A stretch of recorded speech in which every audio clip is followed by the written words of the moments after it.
পরলোকে প্রণব মুখার্জি, বাংলাদেশ হারালো আপনজন, শোকবার্তায় প্রধানমন্ত্রী। বঙ্গবন্ধু হত্যায় জিয়া পরিবার জড়িত, বললেন প্রধানমন্ত্রী। বাংলাদেশেই তৈরি হতে পারে রাশিয়ার ভ্যাকসিন, জানালেন স্বাস্থ্যমন্ত্রী। সিনহা হত্যায় নন্দদুলালের স্বীকারোক্তি, আরও একদিনের রিমান্ডে প্রদীপ।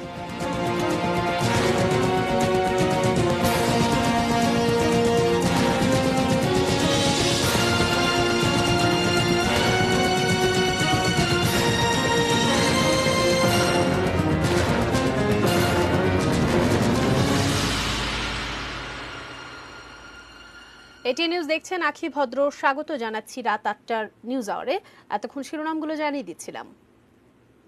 VSL angle channel HB VSL Bikrampur steel limited.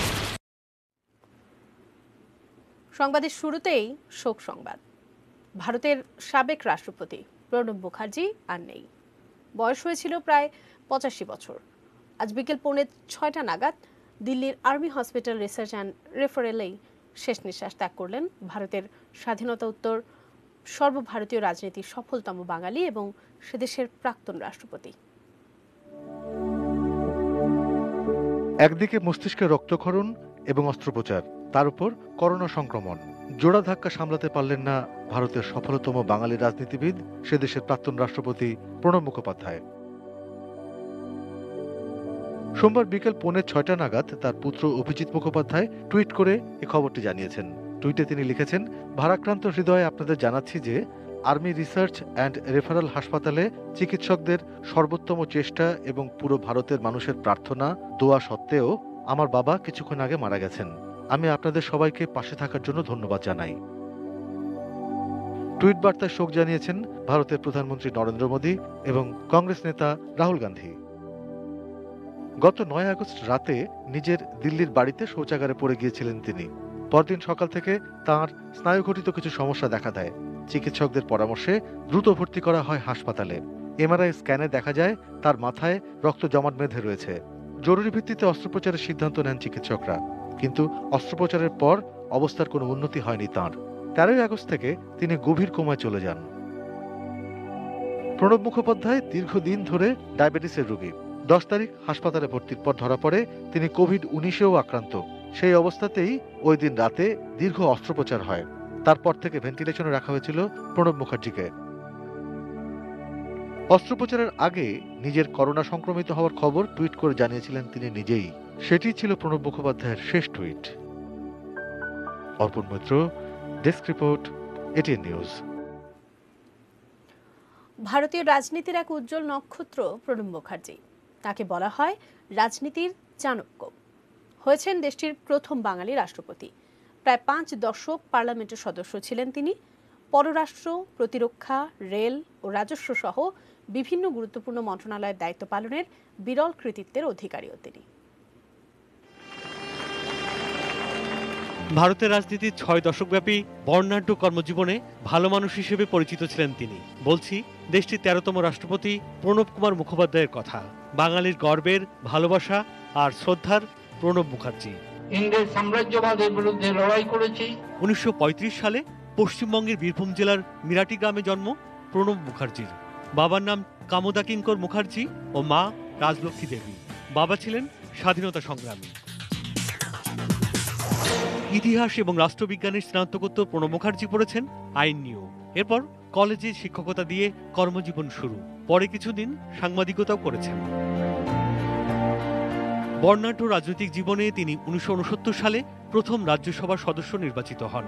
এরপর 75, 81, 93 ও 99 সালেও রাজ্যসভায় কংগ্রেসের প্রতিনিধিত্ব করেন। ইন্দিরা গান্ধীর বিশ্বস্ত সহচর ছিলেন প্রণব। 1973 সালে কেন্দ্রীয় শিল্প উন্নয়ন উপমন্ত্রী হিসেবে প্রথম মন্ত্রিসভায় যোগ দেন। বিভিন্ন দপ্তরের দায়িত্ব পালনের পর 82 থেকে 84 পর্যন্ত ছিলেন ভারতের অর্থমন্ত্রী। ইন্দিরা গান্ধী হত্যাকাণ্ডের পর কংগ্রেসের অন্তর্দলীয় কোন্দলের শিকার হন তিনি। রাজীব গান্ধী তাকে মন্ত্রিসভায় ঠাঁই দেননি। এ সময় তিনি রাষ্ট্রীয় সমাজবাদী কংগ্রেস নামে দল গঠন করেন।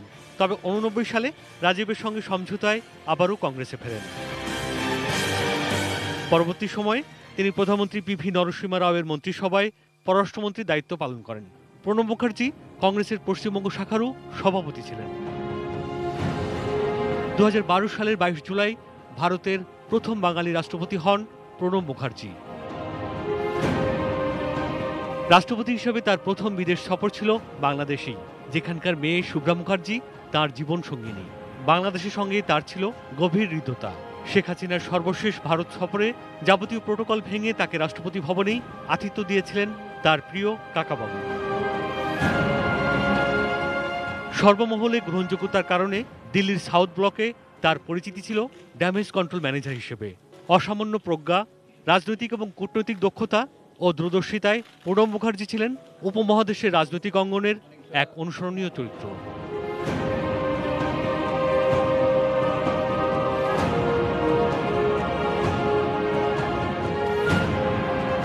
সুদীপ ঘোষ, ডেস্ক রিপোর্ট, এটি নিউজ। মুক্তিযুদ্ধের সহায়তা এবং স্বাধীন বাংলাদেশকে ভারতের স্বীকৃতির পেছনের অন্যতম নেপথ্য কারিগর প্রণব মুখার্জি। বঙ্গবন্ধু হত্যার পরে দিল্লিতে শেখ হাসিনার প্রবাস জীবনের বন্ধু মুখার্জি পরিবার। ৭১ রাজ্যসভার সদস্য থেকে ভারতের ১৩তম রাষ্ট্রপতির পদ যখনই যে দায়িত্বে ছিলেন, বাংলাদেশের পাশে ছিলেন নড়াইলের জামাইবাবু। ১৯৭১ মুক্তিযুদ্ধ চলছে, স্বাধীন বাংলাদেশকে আনুষ্ঠানিক সমর্থন জানায়নি কোনো রাষ্ট্রই। ঠিক এরকম সময়ে ভারতের রাজ্যসভায় বাজেট অধিবেশনে বাংলাদেশকে স্বীকৃতি দেবার আহ্বান জানান প্রণব মুখার্জি। বাংলা কংগ্রেসের প্রতিনিধি হিসেবে ১৫ জুন রাজ্যসভায় তিনি ব্যাখ্যা করেন কেন মুজিবনগর সরকারকে স্বীকৃতি দেওয়া গুরুত্বপূর্ণ। ৭১ সেপ্টেম্বরে ভারতীয় সংসদের একটি প্রতিনিধি দল পৃথিবীর বিভিন্ন দেশের কূটনীতিকদের কাছে মুক্তিযুদ্ধ এবং স্বাধীন বাংলাদেশ নিয়ে ভারতের অবস্থান ব্যাখ্যা করেন। এই দলের সদস্যও ছিলেন প্রণব মুখার্জি। স্বাধীন বাংলাদেশের পক্ষে বিশ্ব জনমত গড়ে তুলতে বড় ভূমিকা রাখে ভারতের এই প্রতিনিধি দল। ৭৫-এর ১৫ আগস্ট বঙ্গবন্ধু হত্যার সময় ব্রাসেলসে ছিলেন দুই বোন শেখ হাসিনা ও শেখ রেহানা। ভারতের প্রধানমন্ত্রী ইন্দিরা গান্ধীর প্রত্যক্ষ তত্ত্বাবধানে ২৪ আগস্ট তারা দিল্লি আসেন। লন্ডন প্রবাসী শফিক সিদ্দিকের সঙ্গে বিয়ে হয় পরের বছর ভারত ছাড়েন শেখ রেহানা। স্বামী ওয়াজেদ মিয়া এবং সন্তানদের নিয়ে দিল্লিতে থেকে যান শেখ হাসিনা। সেই দুর্দিনে শেখ হাসিনা পরিবারের বন্ধু হয়েছিল মুখার্জি পরিবার। ইন্দিরা গান্ধী সরকারের মন্ত্রী প্রণব মুখার্জির বাসায় প্রায় খেলতেন শেখ হাসিনার দুই সন্তান। এমনকি দুই পরিবারের পিকনিকের কথাও নিজের আত্মজীবনী ড্রামাটিক ডিকেড বইয়ে লিখেছেন প্রণব মুখার্জি। ভারতের দীঘায় জন্ম নেওয়া প্রণব মুখার্জি ১৯৫৭ সালে বিয়ে করেন নড়াইলের মেয়ে শুভ্রাকে। নড়াইলের জামাই হিসেবে বিভিন্ন দাতব্য প্রতিষ্ঠান যেমন করেছেন, বাংলাদেশের বিভিন্ন সংকটে নিজের জায়গা থেকে চেষ্টা করেছেন বিভিন্ন আঙ্গিকে। ২০০৭ সালে সিডর পরবর্তী সময়ে বাগেরহাটে ২৮০০ পরিবারকে ঘর তুলে দিয়েছেন এই বাঙালি বাবু। সে সময় তার উদ্যোগেই চাল রপ্তানিতে নিষেধাজ্ঞা তুলে নেয় ভারত। রাষ্ট্রপতি হিসেবে দায়িত্ব নিয়ে প্রথম বিদেশ সফরে বাংলাদেশে আসেন প্রণব মুখার্জি। প্রধানমন্ত্রী শেখ হাসিনা রাষ্ট্রীয় বা ব্যক্তিগত সফরে ভারত গেলেই প্রোটোকল মেনে বা প্রোটোকলের বাইরে পরম আতিথেয়তা পেয়েছেন রাষ্ট্রপতি ভবনে। Ashikur Rahman Apu, ATN news. অন্য খবর, বিএনপির প্রতিষ্ঠাতা জিয়াউর রহমান, তার স্ত্রী এবং তার ছেলে সবার হাতে রক্তের দাগ। বঙ্গবন্ধুর খুনিদের স্বীকারোক্তিতে জিয়াউর রহমানের সংশ্লিষ্টতার প্রমাণ বিএনপি কিভাবে তা অস্বীকার করবে? এ প্রশ্ন বঙ্গবন্ধু কন্যা শেখ হাসিনার। ১৫ আগস্ট জাতীয় শোক দিবস উপলক্ষে বাংলাদেশ ছাত্রলীগ আয়োজিত আলোচনা সভায় আওয়ামী লীগ সভানেত্রী ও প্রধানমন্ত্রী শেখ হাসিনা এই প্রশ্ন করেন। শেখ হাসিনা বলেন, বেঈমান কখনো বেশি দিন ক্ষমতায় থাকতে পারে না। মুশতাককে দ্রুত ক্ষমতা থেকে বিদায় নিতে হয়েছিল। ক্ষমতায় থাকার সময় জিয়াউর রহমান বেছে বেছে মুক্তিযোদ্ধা সেনা কর্মকর্তাদের হত্যা করেছিলেন বলেও মনে করিয়ে দেন প্রধানমন্ত্রী। তিনি বলেন, বঙ্গবন্ধুর হত্যাকাণ্ডের বিচার হয়েছে, তবে ষড়যন্ত্রের সঙ্গে যারা জড়িত তাদের হয়তো এখনো খুঁজে পাওয়া যায়নি। ইতিহাস একদিন সবকিছুই প্রকাশ করবে বলেও মন্তব্য করেন প্রধানমন্ত্রী। আমি আরো শ্রদ্ধার সাথে স্মরণ করছি জিয়ার স্ত্রী, জিয়ার ছেলে, সবগুলি হচ্ছে তাদের হাতে রক্তের দাগ এবং তারা এভাবেই রাজনীতি করেছে। শিক্ষা দীক্ষা তো নাই, শুধু এই গুন্ডামি আর অত্যাচার আর এই খুনের রাজত্বই তারা কায়েম করতে চেয়েছিল। তাদের অপকর্ম এটা তো ভাষায় বর্ণনা করা যাবে না। অগ্নি সন্ত্রাসে মানুষকে পুড়িয়ে পুড়িয়ে হত্যা করেছে। আমি এইটুকু বলবো যে এই দেশটাকে আমরা চেয়েছি জাতির পিতার আদর্শ নিয়ে যেন দেশটা এগিয়ে যায়, সেজন্য আমাদের সকল প্রচেষ্টা। শুধু অনলাইন নিউজ পোর্টাল নয়, টেলিভিশন, রেডিও এবং পত্রিকার অনলাইন সংস্করণের জন্য সরকারের কাছ থেকে নিবন্ধন নিতে হবে। নিবন্ধন লাগবে আইপিটিভি ও ইন্টারনেট রেডিও চালাতেও। সোমবার মন্ত্রিসভার বৈঠকে এসব বাধ্যবাধকতা রেখে জাতীয় অনলাইন গণমাধ্যম নীতিমালা সংশোধনের প্রস্তাবে অনুমোদন দেওয়া হবে। প্রধানমন্ত্রী শেখ হাসিনার সভাপতিত্বে মন্ত্রিসভার এই বৈঠক অনুষ্ঠিত হয়। সভা শেষে সচিবালয়ে অনুষ্ঠিত ব্রিফিংয়ে মন্ত্রিপরিষদ সচিব খন্দকার আনোয়ারুল ইসলাম জানান, টেলিভিশন এবং রেডিও নিউজ পোর্টাল চালাতে এখন থেকে অনুমতি নিতে হবে। মন্ত্রিসভার বৈঠকে মাদকদ্রব্য নিয়ন্ত্রণ সংশোধন আইনের খসড়ায় চূড়ান্ত অনুমোদন দেওয়া হয়। প্রতি বছর 5 আগস্ট শেখ কামালের জন্মবার্ষিকী উদযাপনের প্রস্তাব অনুমোদন করেছে মন্ত্রিসভা।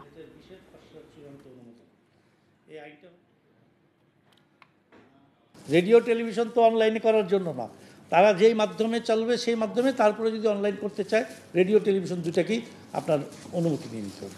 পত্রিকা যদি তার যে হার্ড কপি যা আছে সেটাই যদি অনলাইনে দেয় তাহলে তার জন্য অনুমতি লাগবে না, কিন্তু যদি ভ্যারি করে এক্সট্রা কিছু করে তাহলে অবশ্যই অনুমতি ছাড়া করতে পারবে না। বিএনপি চেয়ারপারসন খালেদা জিয়ার স্বাস্থ্যের অবস্থা এবং তার সাময়িক মুক্তির মেয়াদ বাড়ানোর আবেদনে কি আছে তা দেখে বিষয়টি বিবেচনার কথা জানিয়েছেন আইনমন্ত্রী আনিসুল হক। সকালে সচিবালয়ে গণমাধ্যম কর্মীদের কাছে মন্ত্রী বলেন, খালেদা জিয়ার পরিবারের আবেদন স্বরাষ্ট্র মন্ত্রণালয় থেকে এখনও আইন মন্ত্রণালয়ে এসে পৌঁছায়নি। আবেদন পাওয়া গেলে তা বিবেচনা করা হতে পারে। খালেদা জিয়ার জামিনে নেই উল্লেখ করে চিকিৎসার জন্য তার পরিবারের পক্ষ থেকে স্বরাষ্ট্রমন্ত্রীর কাছে আবেদনের পরিপ্রেক্ষিতে তাকে নির্বাহী আদেশে জেল থেকে মুক্তি দেওয়া হয়েছিল বলে জানান আইনমন্ত্রী। সেপ্টেম্বরের 24 তারিখ এই 6 মাস শেষ হয়ে যাবে, তারা সেটার এক্সটেনশন চেয়েছেন। তিনি আমার কাছে পাঠিয়েছেন, এটা এখনো আইন মন্ত্রণালয়ে এসে পৌঁছায় নাই। পৌঁছালে আমরা বিবেচনা করব। খালেদা জিয়া কিন্তু জামিনে নাই এবং কোনো আদালতে কিন্তু তাকে জামিন দেয় নাই। করোনা পরিস্থিতি, রাশিয়ার করোনা ভ্যাকসিন বাংলাদেশেই তৈরি হতে পারে, পাওয়া যাবে অক্সফোর্ডের ভ্যাকসিনও। তবে চীন ছাড়া কোনো দেশ এখনো বাংলাদেশে তাদের ভ্যাকসিনের ট্রায়ালের আবেদন করেনি। আরিফ জামালের রিপোর্ট। করোনা মোকাবেলায় এখন পর্যন্ত ভরসা ভ্যাকসিন বা টিকা। বিশ্ব স্বাস্থ্য সংস্থার তথ্য অনুযায়ী করোনা সেই টিকা বানাতে 170টিরও বেশি দেশ বা প্রতিষ্ঠান কাজ করছে। এর মধ্যে 30টির বেশি ভ্যাকসিনের ক্লিনিক্যাল ট্রায়াল বা মানবদেহে পরীক্ষা চলছে। সুখবর হচ্ছে, চীনের ভ্যাকসিন অগ্রাধিকার ভিত্তিতে পাবে বাংলাদেশ। ইতিমধ্যে তাদের ভ্যাকসিনের তৃতীয় ধাপের ট্রায়াল এদেশে করার অনুমতি দিয়েছে সরকার। সোমবার সচিবালয়ে স্বাস্থ্যমন্ত্রী জানিয়েছেন, অক্সফোর্ডের ভ্যাকসিন আনতে বেসরকারিভাবে চুক্তি হয়েছে, সরকারিভাবে আনারও চেষ্টা চলছে। অক্সফোর্ড ভ্যাকসিনও বাংলাদেশে দেওয়ার প্রতিশ্রুতি আমরা পেয়েছি। সেটা ভারতের সেরাম কোম্পানি তৈরি করছে এবং ভ্যাকসিনকো এই ভ্যাকসিনটি সেরামের সাথে মিলে যৌথভাবে বাংলাদেশে দেওয়ার ব্যবস্থা নেবে। এদিকে রাশিয়ার ভ্যাকসিনের জন্য পররাষ্ট্র মন্ত্রণালয়ের মাধ্যমে সে দেশের স্বাস্থ্যমন্ত্রীর কাছে চিঠি পাঠানো হচ্ছে বলে জানিয়েছেন স্বাস্থ্যমন্ত্রী জাহিদ মালেক। তারা বলেছে যে তারা G2G করতে চায় এবং যদি বাংলাদেশে এখানে ভ্যাকসিন তৈরি করার ফ্যাসিলিটি যদি থাকে তাহলে পরে তারা বাংলাদেশেও তৈরি করার জন্য অনুমোদন দিতে পারে। বাংলাদেশে বেশ কয়েকটি কোম্পানির ফ্যাসিলিটি আছে ভ্যাকসিন তৈরি করার। স্বাস্থ্যমন্ত্রী আরও জানান, দক্ষিণ কোরিয়া বাংলাদেশকে করোনা পরীক্ষার PCR মেশিন ও টেস্টিং কিট দেওয়ার প্রতিশ্রুতি দিয়েছে। অ্যান্টিজেন টেস্টের কিটও দেবে তারা। $8 লক্ষ কিটস আমাদেরকে ওনারা দিবেন। এদিকে জাতীয় প্রেস ক্লাবে এক আলোচনা সভা শেষে পররাষ্ট্রমন্ত্রী ডক্টর একে আব্দুল মোমেন বলেছেন, যারা আগে বানাবে তাদের কাছ থেকেই করোনার ভ্যাকসিন আনার চেষ্টা করা হবে। যদি ভ্যাকসিনটা বের হয় তাতে আমরা আমাদের জনগণকে কত তাড়াতাড়ি এই ভ্যাকসিনটার সেবা দিতে পারি সেইভাবে আমরা সচেষ্ট। এখন সেইখানে যারা তৈরি করবেন আগে তাদেরটা আমরা আনার জন্য, যে কোনো দেশ আপনার আনার জন্য আমরা চেষ্টা করছি। Arif Jamal, ATN news, Dhaka. করোনায় আরও 33 জনের মৃত্যু হয়েছে, আর এ নিয়ে দেশে করোনা আক্রান্ত হয়ে মোট মৃত্যু হলো 4,281 জনের। সোমবার করোনা পরিস্থিতি নিয়ে সংবাদ বিজ্ঞপ্তিতে এই তথ্য জানায় স্বাস্থ্য অধিদপ্তর। 24 ঘন্টায় দেশের 92টি ল্যাবে 12,454 জনের নমুনা পরীক্ষা হয়েছে, আর তাতে নতুন করে করোনা শনাক্ত হয়েছে 2,174 জন। 24 ঘন্টায় শনাক্তের হার 17.46%। মোট শনাক্তের সংখ্যা 3,12,996। সবশেষ 2,980 জনকে নিয়ে মোট সুস্থ হয়েছেন 2,04,887 জন। করোনা শনাক্তে অ্যান্টিবডি ও অ্যান্টিজেন টেস্ট পদ্ধতি চালু করতে টেকনিক্যাল কমিটির সুপারিশ দ্রুত বাস্তবায়ন করতে স্বাস্থ্য মন্ত্রণালয়কে চিঠি দিয়েছে করোনা সংক্রান্ত টাস্কফোর্স। সোমবার পাঠানো ওই চিঠিতে করোনা টেস্টে সরকারি হাসপাতালে ফি না নেবার সিদ্ধান্ত বিবেচনা করতে বলা হয়েছে। তবে বাসায় গিয়ে নমুনা সংগ্রহে ফি বজায় রাখার প্রস্তাব রাখা হয়েছে।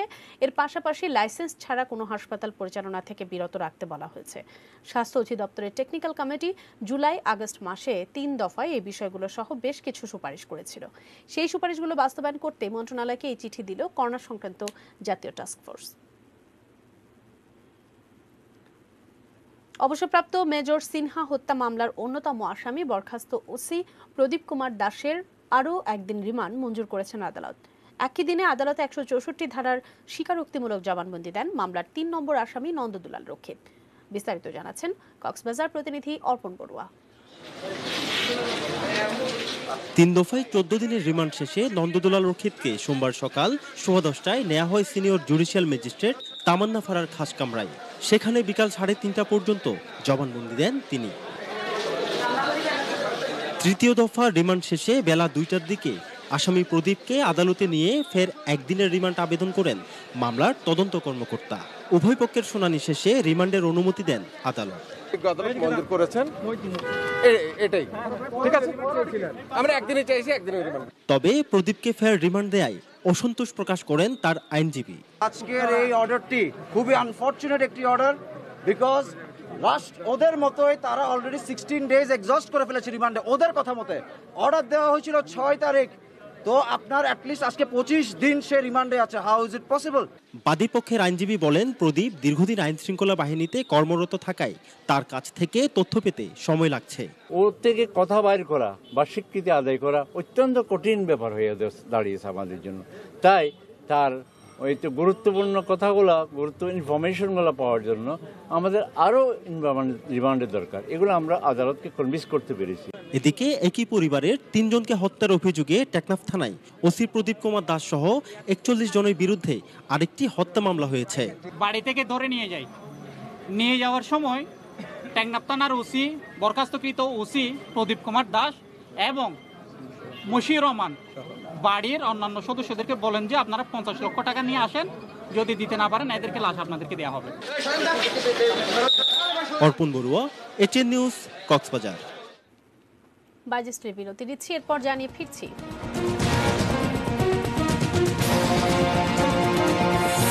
সিট ফাঁকা রেখেই চলবে রেল, আপাতত বাড়ছে না ভাড়া।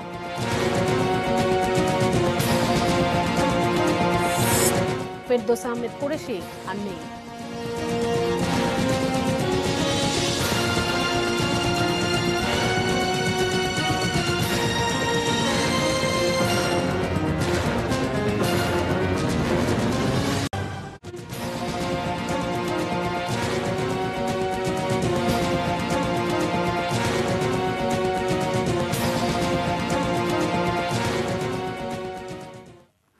বিরতির পর ফিরে এসে সবাইকে আরো একবার নিউজ আওয়ারে স্বাগত জানাচ্ছি। যারা আন্দোলনে পরাজিত হয় তারা নির্বাচনেও পরাজিত হয়। বিএনপি আন্দোলন নির্বাচন 2 ক্ষেত্রেই পরাজিত বলে মন্তব্য করেছেন আওয়ামী লীগের সাধারণ সম্পাদক এবং সড়ক পরিবহন ও সেতু মন্ত্রী ওবায়দুল কাদের। সকালে ভিডিও কনফারেন্সে মুন্সিগঞ্জ সড়ক বিভাগের নবনির্মিত পরিদর্শন বাংলো উদ্বোধন করে এসব কথা বলেন তিনি। এ সময় সেতুমন্ত্রী বলেন, নির্বাচন এলে বিএনপি কেবল অভিযোগই তোলে। আন্দোলন ও নির্বাচনে বিএনপির ব্যর্থতাই প্রমাণ করে জনগণ তাদের প্রত্যাখ্যান করেছে। এছাড়া জাতীয় সংসদের 4টি আসনের উপনির্বাচনে প্রার্থী বাছাইয়ে দলীয় সভাপতির উপর মনোনয়ন বোর্ড দায়িত্ব দিয়েছে বলেও জানান তিনি। তার মানদণ্ডটা কি জন পরিচালনার আহ্বান জানাচ্ছি। পাশাপাশি জনসাধারণ আন্দোলনে যারা পরাজিত হয় পরবর্তী নির্বাচনেও তারা পরাজিত হয়। বিএনপি আন্দোলন এবং নির্বাচন দুটোতেই পরাজিত এবং জনগণ তাদের প্রত্যাখ্যান করেছে। যে কোনো নির্বাচন এলেই বিএনপি তার স্তরে চিৎকার শুরু করে, নির্বাচনে হারার আগেই তারা হেরে যায়। রেলের ভাড়া আপাতত বাড়ানোর কোনো সিদ্ধান্ত হয়নি, তবে এক সিট ফাঁকা রেখেই চলবে রেল, এমনটাই জানালেন রেলমন্ত্রী নুরুল ইসলাম সুজন। সোমবার রেল ভবনে বাংলাদেশ রেলওয়ের 50টি ব্রডগেজ ও 75টি মিটার গেজ লাগেজ ভ্যান ক্রয়ের চুক্তি সই অনুষ্ঠানে এক প্রশ্নের জবাবে রেলমন্ত্রী আরও বলেন, কৃষকের পণ্য সারা দেশে পৌঁছে দিতে লাগেজ ভ্যান কিনছে রেলওয়ে। ফলে লাগেজ ভ্যানের মাধ্যমে কম খরচে গ্রাম থেকে ঢাকায় পণ্য নিয়ে আসতে পারবে কৃষক। এক প্রশ্নের জবাবে মন্ত্রী জানান, এখনো সব ট্রেন চালু করার সিদ্ধান্ত নেওয়া হয়নি, স্বাস্থ্যবিধি মেনেই চলাচল করবে ট্রেন। এটা শুধু আমাদের ইনফ্রাস্ট্রাকচার, যেটা আমাদের যে অবকাঠামো রেল লাইন, আমরা এখন পর্যন্ত রেলওয়ে ভাড়া বাড়ানোর কোনো সিদ্ধান্ত আমরা গ্রহণ করি নাই। তবে আমরা ভবিষ্যতে আমরা এইটার উপর কাজ করছি। আমরা একটা করে এখন পর্যন্ত সিট খালি রেখে কিন্তু আমরা, যদিও গণপ্রহরী কোনো অংশ হিসাবে আমাদের যে বাস বা অন্যান্য পরিবহন, সেই পরিবহনে সেটি তারা প্রত্যাহার করেছে এবং ভাড়া আগের পর্যায়ে গেছে, কিন্তু রেল আমরা এখন পর্যন্ত সেই সিদ্ধান্ত গ্রহণ করি নাই। দেশে আনার পর সিএমএইচ এর হিমঘরে রাখা হয়েছে সেক্টর কমান্ডার সিআর দত্ত বীর উত্তমের মরদেহ। আগামীকাল তার শেষকৃত্য সম্পন্ন হবে বলে জানিয়েছেন স্বজনরা। এর আগে সকাল 8:40 রাষ্ট্রীয় মর্যাদায় হযরত শাহজালাল আন্তর্জাতিক বিমানবন্দরে গ্রহণ করা হয় মুক্তিযুদ্ধের 4 নম্বর sector commander major general Chittaranjan দত্তের মরদেহ। আগামীকাল সকাল 7:30টায় তার মরদেহ বনানী ডিওএইচএস এর 2 নম্বর সড়কের 49 নম্বর বাড়িতে নেওয়া হবে। সেখান থেকে সর্বসাধারণের শ্রদ্ধা নিবেদনের জন্য ঢাকেশ্বরী মন্দির চত্বরে নিয়ে যাওয়া হবে, আর সেখানে তাকে রাষ্ট্রীয় ও সামরিক সম্মাননা প্রদান করা হবে।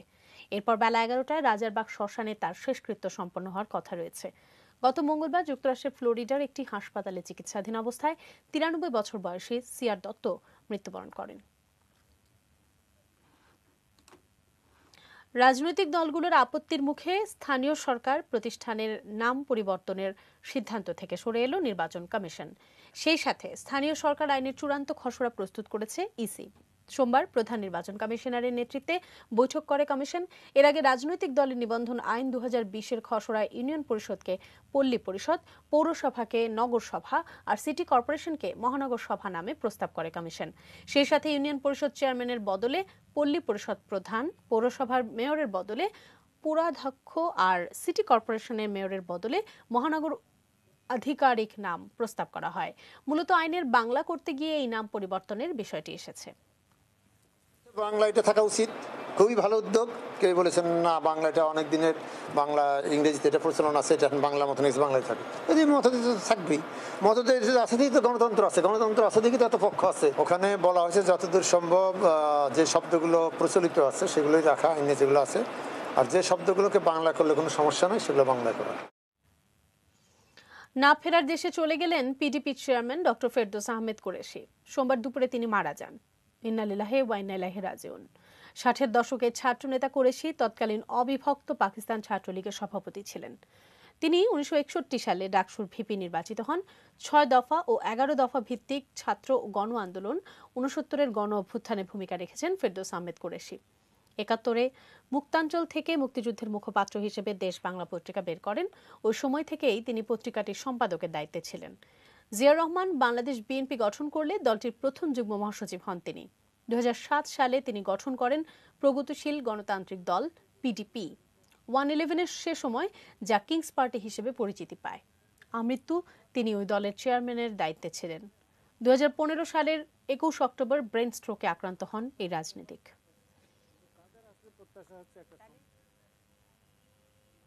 সোশ্যাল ইসলামী ব্যাংক লিমিটেড বাণিজ্য সংবাদ।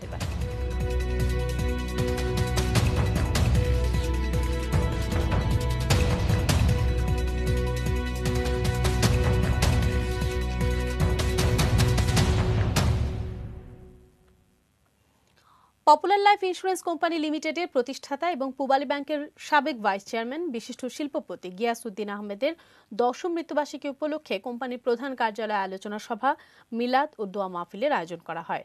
অনুষ্ঠানে উপস্থিত ছিলেন কোম্পানি ব্যবস্থাপনা পরিচালক ও সিইও এবং বাংলাদেশ ইন্স্যুরেন্স ফোরামের প্রেসিডেন্ট BM ইউসুফ আলী, অতিরিক্ত ব্যবস্থাপনা পরিচালক BM শওকত আলী ও কাজী মোহাম্মদ ফজলুল করিম। এছাড়াও সিনিয়র কনসালট্যান্ট মোহাম্মদ আনিসউদ্দিন মিয়া, উপব্যবস্থাপনা পরিচালক সৈয়দ মোতাহার হোসেন, মোস্তফা হেলাল কবির, আলমগীর ফিরোজ রানা, ইমাজউদ্দিন আহমেদ প্রিন্স, নন্দন ভট্টাচার্য, ফিরোজ ইফতেখার, মোহাম্মদ নওশের আলী নাইম, মোহাম্মদ আবু তাহের ও মোহাম্মদ হাবিবুর রহমান সহ কোম্পানির সিনিয়র নির্বাহী পরিচালক, প্রকল্প পরিচালক, প্রকল্প ইনচার্জ ও ঊর্ধ্বতন কর্মকর্তারা অনুষ্ঠানে উপস্থিত ছিলেন। আলোচনা শেষে মরহুমের রুহের মাগফিরাত কামনা করে মোনাজাত করা হয়।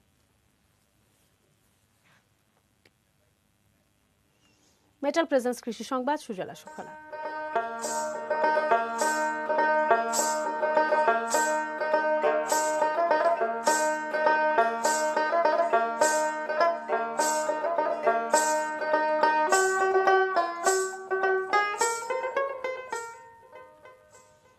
মেঘালয় পাহাড়ের কোলে সিলেটের বিখ্যাত পর্যটন স্পট জাফলং এর পাশে হাজারখানেক গাছ নিয়ে 3 একরের একটি বাগান। ফল ফুলের দেশি বিদেশি গাছ ছাড়াও মশলা আর ঔষধি গাছ রয়েছে বাগানটিতে। এসব গাছ একসঙ্গে জড়ো করেছেন শখের বাগানি বাবলু বক্ত। পরিবারের জন্য করেছিলেন ফলের বাগান, কিন্তু ফল বৈচিত্র্যের কারণে এখানে আসতে শুরু করেছে পর্যটকরা। বাগানের মাঝেই জাফলং গ্রিন রিসোর্ট নামে পর্যটকদের কম খরচে থাকারও ব্যবস্থা করেন বাবুল। নানা জাতের গাছে ভরপুর বাগানটি আনন্দ দিচ্ছে প্রকৃতি প্রেমীদের, মন ভোলাচ্ছে জাফলং বেড়াতে আসা পর্যটকদেরও।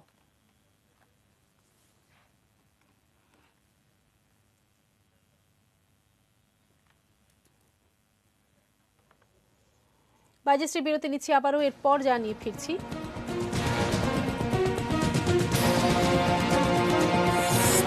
আমিরাতে ইসরায়েলের প্রথম বিমান।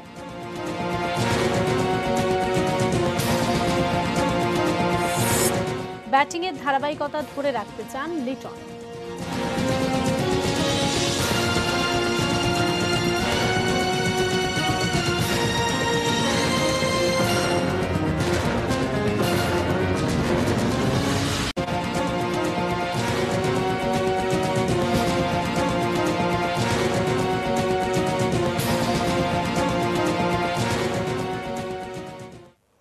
বিরতির পর ফিরে এসে সবাইকে আরো একবার স্বাগত জানাচ্ছি নিউজ আওয়ারে।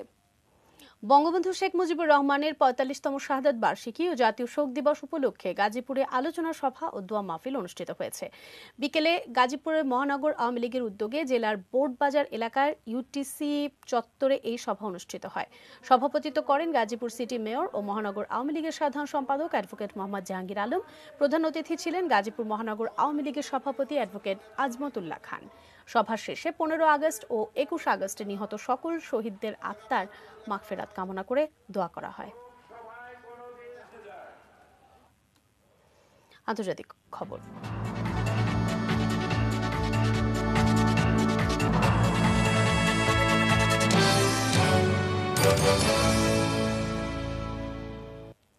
সংযুক্ত আরব আমিরাতে পৌঁছেছে ইসরায়েলের প্রথম বাণিজ্যিক ফ্লাইট। শান্তি চুক্তির পর দুই দেশের মধ্যে সম্পর্ক উন্নয়নের ক্ষেত্রে এটিকে একটি উল্লেখযোগ্য পদক্ষেপ হিসেবে ধরা হচ্ছে। ইসরায়েলের পতাকাবাহী এল আল এয়ারলাইন্সের বিমানটির আমিরাতে পৌঁছাতে সময় লাগে 3 ঘন্টা। বিমানকে আমিরাতে সফরে এসেছেন ইসরায়েলি প্রতিনিধি দল ছাড়াও মার্কিন কর্মকর্তারা। ইসরায়েলি বিমানের জন্য সৌদি আরবের আকাশসীমা নিষিদ্ধ হলেও এক্ষেত্রে অনুমতি দেয় সৌদি সরকার। চলতি মাসের গোড়ার দিকে সরাসরি টেলিফোন সংযোগ স্থাপনের মাধ্যমে ইসরায়েলের সঙ্গে সম্পর্ক উন্নয়ন শুরু করে আমিরাত। মধ্যস্থতা করে যুক্তরাষ্ট্র। 1948 সালে ইসরায়েলের জন্মের পর আমিরাত হচ্ছে মধ্যপ্রাচ্যের তৃতীয় দেশ যারা ইসরায়েলকে স্বীকৃতি দিল।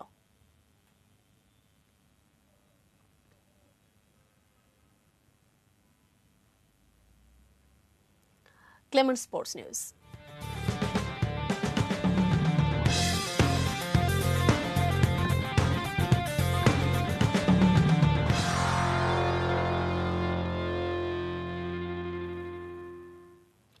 ব্যাটিংয়ে ধারাবাহিক থাকতে চান ওপেনার লিটন কুমার দাস। শ্রীলঙ্কা সফরের প্রস্তুতিটা দেশেই ভালোভাবে সেরে নেওয়ার ইচ্ছা এই ব্যাটসম্যানের। সেন্টার উইকেটে ব্যাটিং শেষে এসব কথা জানান লিটন। বলার থেকে শুরু করে ব্যাটসম্যান মানে যারা 11-এ খেলবে তারাই সবাই ব্যাকফুটেই থাকবে, কারণ অনেকদিন একটা গ্যাপ। তো আমার মনে হয় যে আমি আগে যে সিরিজটা খেলেছি সেখানে একটা কনফিডেন্স আছে, অবশ্যই ওভার কনফিডেন্স নেই আমার, কারণ প্রতিটা ম্যাচেই অনেক ইম্পর্ট্যান্ট এবং একটা আউট হওয়ার জন্য একটা বল যথেষ্ট, যেটা আমি সবসময় মনে করি, বিলিভ করি। এজন্য প্রতিটা বল ফোকাস দিয়ে খেলতে হয়। তো আমি চেষ্টা করতেছি প্র্যাকটিসে এখানে এসে যেমন ওই মনোযোগটা আমি নিয়ে আসতে পারি, যে আগের সিরিজটা যেভাবে আমি শেষ করেছি মনোযোগ দিয়ে, ওই মনোযোগটা যেন আমি আবার মাঠে ফিরিয়ে আনতে পারি। মিরপুরে ফিরতে পারে তো এখানে নিজেকে অনেক ভালো লাগছে, কারণ অনেকদিন পর ক্রিকেট ব্যাট ধরতে পারতেছি আর ব্যাটিং করতে পারছি। এটা হচ্ছে সবচেয়ে বড় জিনিস, যে উইকেটের মধ্যে ব্যাটিং করা। এই জিনিসটা রিলিফ দিচ্ছে অনেকখানি, যে না সামনে হয়তো বা ক্রিকেট আছে, এবং আসলেই ক্রিকেট আছে সামনে। চেষ্টা করবো সামনে যে সিরিজটা আছে সেখানে এখান থেকে যেন প্রিপারেশনগুলো নিয়ে ওখানে ভালো কিছু করা যায়। শেষ করব, তবে যাবার আগে এক নজরে শিরোনামগুলো দেখে নেব আরেকবার। পরলোকে প্রণব মুখার্জি, বাংলাদেশ হারালো আপনজন, শোকবার্তায় প্রধানমন্ত্রী। বঙ্গবন্ধু হত্যায় জিয়া পরিবার জড়িত, বললেন প্রধানমন্ত্রী। বাংলাদেশেই তৈরি হতে পারে রাশিয়ার ভ্যাকসিন, জানালেন স্বাস্থ্যমন্ত্রী। সিনহা হত্যায় নন্দদুলালের স্বীকারোক্তি, আরও একদিনের রিমান্ডে প্রদীপ। সিট ফাঁকা রেখে চলবে রেল, আপাতত বাড়ছে না ভাড়া। ফেরদৌস আহমেদ কুরেশি আর নেই।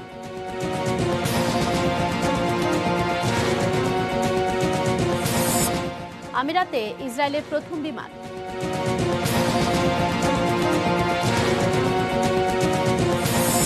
এবং ব্যাটিংয়ের ধারাবাহিকতা ধরে রাখতে চান লিটন।